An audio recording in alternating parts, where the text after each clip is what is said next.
bayangno iki mong lho. Kok hidup betah juga gini. Larangan sih kelihatan. Viral, Jokowi kaget becek-becekan bagikan sertifikat tanah. Orang nomor 1 di Indonesia dibuat kaget dengan lokasi acara yang dihadirinya. Sebab tempat yang dipilih berada di tengah sawah dan lumpur yang becek.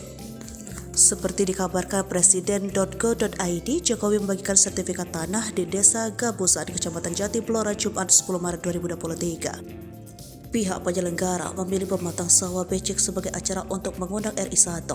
Hingga belakangan beredar potret tempat duduk tamu undangan yang terendam lumpur.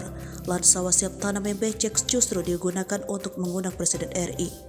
Hal ini menjadi sorotan Presiden Jokowi atas pemilihan tempat pembagian sertifikat tanah.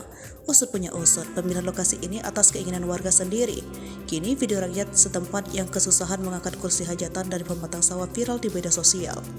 Lewat video diunggah di akun TikTok @irma_seronto, tampak dua pemuda yang menjajal duduk di kursi hajatan di tengah sawah. Tak heran jika becek jadi hal yang wajar, sebab tempat itu akan ditanami padi, tapi kali ini ditanami kursi. Ratusan kursi hajatan terbuat dari plastik tersebut bahkan hampir tertanam separuh, menenggelamkan keempat kaki kursi jauh di dalam lumpur. Video berdurasi 29 detik itu memperlihatkan pria yang tak berdaya mencabut kursi dari sawah. Pelansir dari TikTok @info seputar Presiden Jokowi tak tahu siapa yang memilih tempat hajatan serah terima sertifikat tanah di Blora itu.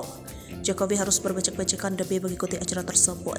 Diketahui sertifikat tanah yang diserahkan merupakan sertifikat hak guna bangunan di atas hak pengelolaan lahan yang dapat berlaku hingga 30 tahun. Selain itu, sertifikat tersebut juga dapat diperpanjang dan diperbarui dengan jangka waktu sesuai dengan ketentuan yang berlaku.